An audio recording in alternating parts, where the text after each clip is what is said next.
Hai everyone, halo semuanya. Di video kali ini tentang Revita episode 2, aku akan ngebahas tentang film 100% film Italia, yaitu film Perfetti Sconosciuti.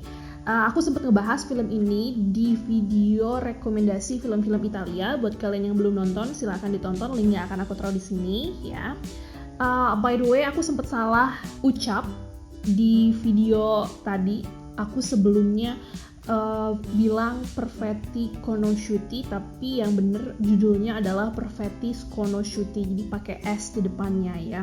By the way, ini film yang dirilis tahun 2016 dan berdurasi 1 jam 37 menit. Film ini juga genrenya drama komedi ya.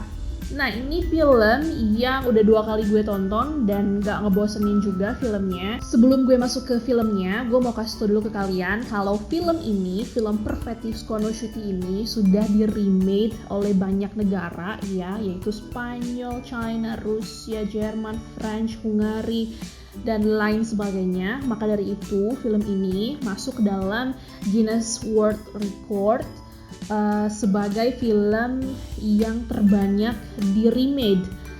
Totalnya sudah di-remade sebanyak 18 kali. Wow, jadi keren banget ini film ya. Kalau gue boleh bilang, di film ini sebenarnya pesannya yang ingin disampaikan itu simple banget, tapi dieksekusi secara complicated. Kenapa gue bilang complicated? Karena kalian nanti di ending filmnya, kalau kalian tonton, itu akan berakhir plot twist. Well anyway, kalau gue bilang secara latar tempat syuting film ini sebenarnya simple banget. Jadi ceritanya tuh ada 7 orang sahabat ya. 6 diantaranya itu couple, suami istri, dan satunya lagi seorang duda. Jadi latar tempatnya itu mereka lagi ceritanya ada acara makan malam bareng gitu.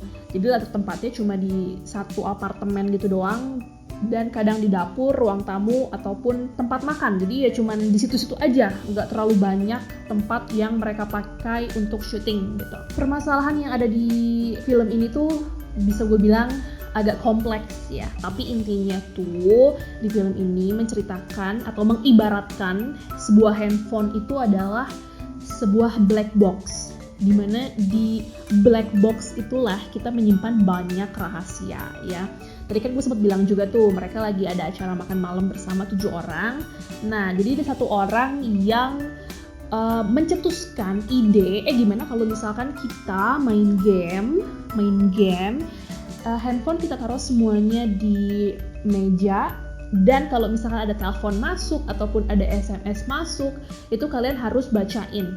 Jadi yang punya handphone tuh harus bacain, atau kalau ada yang telepon tuh harus di loudspeaker gitu, biar semua orang yang ada di sana tahu apa yang lagi diperbincangkan. Nah, dari situlah banyak timbul masalah yang seharusnya tidak diketahui oleh pasangannya. Tapi selain di situ juga masing-masing peran itu punya masalahnya sendiri-sendiri gitu. Jadi misalkan si A ini masalah sama si C, nah si C ini masalah sama si D ini masalah sama si B ini masalah sama si E. Jadi itulah kenapa gue bilang agak sedikit kompleks gitu ya. Tapi kalau kalian tonton dari awal sampai akhir itu fokus banget, itu alur ceritanya lumayan bikin kita naik turun gitu, dan malah yang bikin kita tadinya nggak menduga dia seperti itu, tapi ternyata dia seperti itu gitu. Jadi ini film yang keren banget sih bisa gue bilang. Maka dari itu gue rekomendasikan film ini untuk kalian tonton ya. Jadi buat kalian nih ya yang masih pacaran atau mungkin yang pernikahannya masih muda-muda gitu, umurnya masih seumur jagung ya kan, dari film ini kalian bisa ngambil maknanya, yaitu atau pesan yang bisa kalian ambil adalah buat apa kalian kepo sama handphone pasangan kalian ya, baik cewek ataupun cowok sama aja, pastikan ada lah keingintahuan kita kepo, atau mungkin ada yang level parahnya lagi sampai ngeinstall aplikasi spy untuk ngelihat WhatsApp-nya pasangan kita atau handphonenya pasangan kita, di track maps-nya dia kemana aja gitu ya. Well, I've been there. Gue pernah melakukan itu dulu banget, dan kalau dipikir-pikir sekarang kenapa ya gue ngelakuin itu ya. Jadi ya pesannya itu, buat apa kita pengen tahu tentang isi dari smartphone atau handphonenya pacar kita atau pasangan kita. Buat apa gitu loh, kalau ujung-ujungnya sakit hati. Jadi kita sama aja kayak nyari penyakit. Tapi kalau misalkan kalian mau ngecek handphone pasangan kalian pun sebenarnya nggak masalah sih, asal kalian udah tahu resikonya apa ya. Misalkan kalian menemukan foto bareng sama mantannya pasangan kamu yang udah berpuluh tahun yang lalu, atau masih dia simpen gitu kan, kadang sakit hati, terus kadang jadi bete, jadi cemberut, jadi marah-marah nggak jelas sama pasangan kita. Padahal mungkin emang pasangan kita aja yang lupa ngapus. Tapi kalau misalnya ditanya apakah film ini layak untuk ditonton, jawabannya definitely yes. Ini layak banget kalian tonton karena ada beberapa pesan yang bisa kalian ambil di situ. Oh ya, kalau misalkan kalian mau nonton film ini, silakan tonton di aplikasi layanan streaming yang legal ya, kayak Netflix atau Amazon Prime. Gue nggak tahu di Netflix ada nggak ya, kayaknya ada deh. Tapi kalau gue nontonnya di Amazon Prime, kalian bisa cari di situ.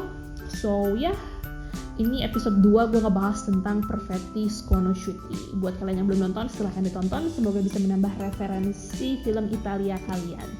Jangan lupa untuk subscribe, komen, dan juga like. Sampai jumpa di video selanjutnya. Ciao, arrivederci.